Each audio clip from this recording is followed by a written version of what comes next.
Irmãos e irmãs, esse pedido que Tiago e João fazem a Jesus, nós já escutamos também ser feito pela boca da mãe deles em outro texto evangélico. Aquilo que eles pedem a Jesus tem um contexto. Tiago e João fazem parte dos discípulos da primeira hora, aqueles que foram chamados por primeiro por Jesus Cristo, junto de Pedro e André, os 4 primeiros que foram chamados ao seguimento a Jesus. Nesse contexto, Tiago e João também alimentam um sentimento de vaidade, porque também fizeram parte de outros momentos juntos de Jesus que os outros discípulos não fizeram. Vamos lembrar, por exemplo, no momento da transfiguração, quem estava com Jesus? Pedro, Tiago e João. Lá no Monte das Oliveiras, no momento da agonia de Jesus, também Pedro, Tiago e João. E assim nós encontramos a possibilidade desses discípulos terem testemunhado muito mais coisas que outros discípulos, porque estavam mais próximos do Senhor, até porque o Senhor assim os colocou nessa posição. Agora, à medida que eles fazem esse pedido a Jesus, são interpelados pelo Senhor a refletirem um pouco mais a respeito daquilo que se pede. Quando Jesus Cristo faz o questionamento: por acaso podeis beber o cálice que eu vou beber? Podeis ser batizados com o batismo com que vou ser batizado? É uma tentativa do Senhor de buscar trabalhar a compreensão dos discípulos a respeito da sua missão.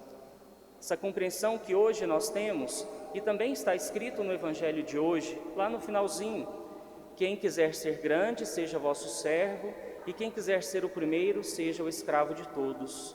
O Filho do Homem não veio para ser servido, mas para servir, e para resgatar a muitos. Essa é a essência da missão de Jesus Cristo. Quando nós trabalhamos a nossa compreensão a respeito do papel de Jesus na história da salvação, então trabalhamos a nossa resposta diante do questionamento de Jesus. Porque quando Jesus trabalha essa compreensão a respeito da sua missão, a respeito de tudo aquilo que Ele vem realizar entre nós, está intimamente ligado com o que nós estampamos nas nossas igrejas por meio da cruz. Ali nós encontramos a imagem de quem veio para servir.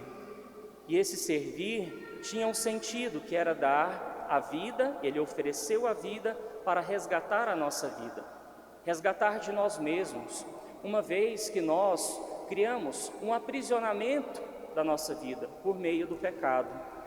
Então, na cruz, Jesus nos redime dos nossos pecados.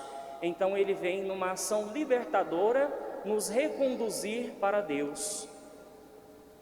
Jesus quer que nós tenhamos essa compreensão na nossa vida para que a nossa adesão interior seja completa.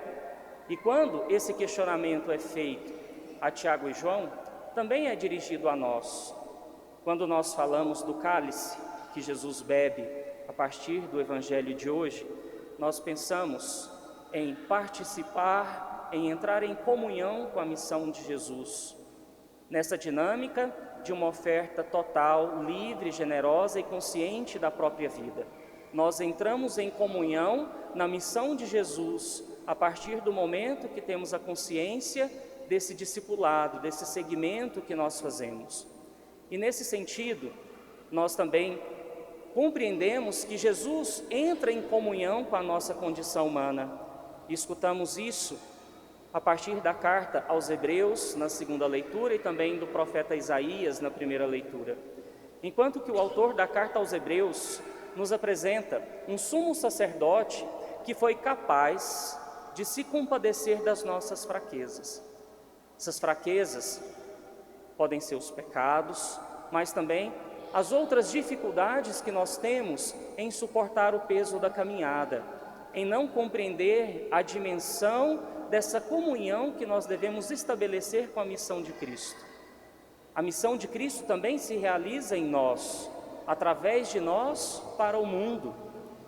Então, um Deus que é capaz de se compadecer das nossas fraquezas, mas também que foi provado em tudo, porque Ele assume a nossa condição humana. A partir do momento em que acontece a encarnação do Filho de Deus no seio, no ventre da Virgem Maria, ali acontece essa comunhão plena de Deus, do Criador, com aquilo que foi criado. E nesse sentido, nós precisamos também pensar aquilo que o autor da Carta aos Hebreus nos diz, com exceção do pecado. Jesus, Ele repete o momento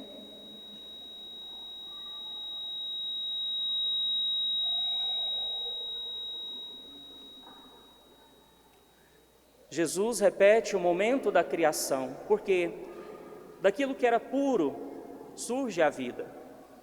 De Cristo nós surgimos para a vida eterna, fomos assinalados no nosso batismo com a marca do Salvador. Por 3 vezes, no rito do nosso batismo, o sinal da cruz, o sinal do Cristo, foi traçado sobre nós, como um sinal de pertença, como um sinal de propriedade. Pertencemos a Cristo. E é assim que o Senhor quer que nós possamos conduzir a nossa vida. Porque uma coisa é a ação de Deus, outra coisa é a correspondência da nossa parte. Temos a consciência de tudo isso, mas como agora nós estamos correspondendo no dia a dia da nossa vida?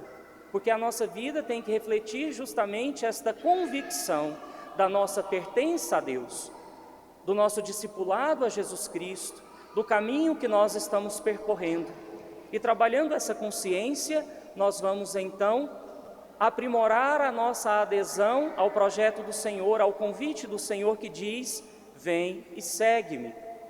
Quando o Senhor nos apresenta o seu caminho, Ele não nos apresenta um caminho de facilidade.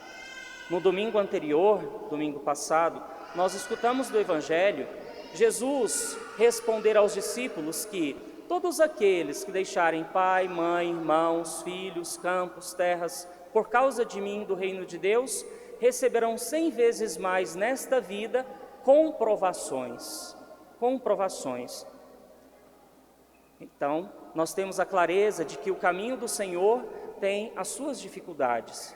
E quando nós escutamos isso, também associamos aquilo que o profeta Isaías nos diz na primeira leitura de hoje, porque ele apresenta a imagem do servo de Javé, aquele que vem para servir.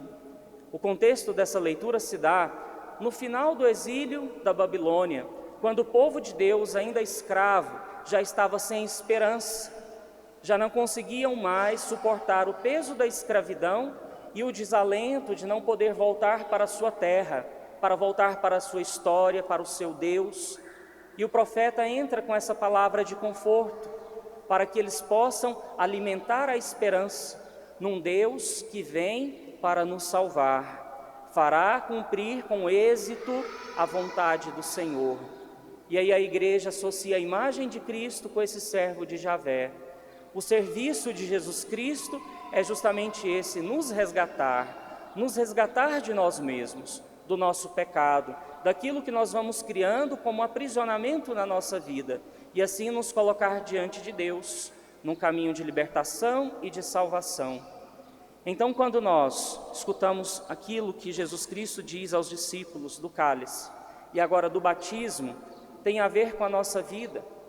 Por quê? O batismo de Jesus Cristo, aquele que Ele foi batizado, não do Rio Jordão, mas o da cruz, o do derramamento do sangue, da perseguição, da morte. É nesse batismo que nós devemos nos associar, dando sentido à nossa vida, compreendendo que devemos existir nesse mundo, nesta vida, em vista da vida futura, daquilo que nós temos certeza de que o Senhor nos oferece como prêmio para aqueles que se tornam perseverantes na fé, no cumprimento desta palavra. E aí nós podemos nos interrogar: como foi esse cálice que nós bebemos? Como está sendo esse cálice da fé, da comunhão com Jesus Cristo na sua missão? Que testemunho nós estamos dando a partir desta comunhão com o Senhor? Porque a nossa vida cristã tem que revelar alguma coisa no mundo lá fora. tão cheio de dificuldades, tristezas, de guerras, aonde a vida humana é cada vez mais ceifada por nada ou pelos interesses de poderosos. Hoje nós celebramos sempre nesse horário a missa das crianças. E nós acompanhamos muitas vezes nos noticiários quantas crianças talvez são vítimas de atentados, de balas perdidas, de agressões, de assédios, de estupros, abusos. Quantas crianças no meio dessas guerras que tem pelo mundo estão morrendo, inocentes, sem culpa alguma. Devemos pensar nisso, no testemunho que a nossa fé cristã deve dar diante disso tudo, anunciar a alegria, a esperança em Jesus Cristo, a perseverança no cumprimento da palavra de Deus na nossa vida. E é justamente esse o recado que principalmente os pais devem dar para os seus filhos. Nós não podemos reduzir a catequese das crianças, o ensinamento da palavra de Deus, a 1 hora por semana na catequese, a uma homilia que muitas vezes as famílias ou as próprias crianças ficam na expectativa de algumas histórias, de alguma coisa mais voltado para elas. Mas eu acredito que esse momento da reflexão da palavra de Deus numa missa das crianças é para ajudar os pais a concretizarem esse ensinamento dentro de casa. Porque se ele não for realizado dentro de casa, dificilmente algo será compreendido dentro da igreja. Esse é o testemunho que nós devemos dar. Esse é o recado da palavra de Deus que deve ser realizado e concretizado nas casas de vocês. Qual é a essência da missão de Jesus Cristo? Qual é o nosso dever enquanto filhos e filhas de Deus, que é nos associarmos a esse Senhor, a esse servo que vem para resgatar a nossa vida, mas que tudo seja feito na liberdade, na consciência e na generosidade de quem oferece a própria vida também junto de Cristo, para que o reino de Deus possa acontecer. Louvado seja nosso Senhor Jesus Cristo. Para sempre seja.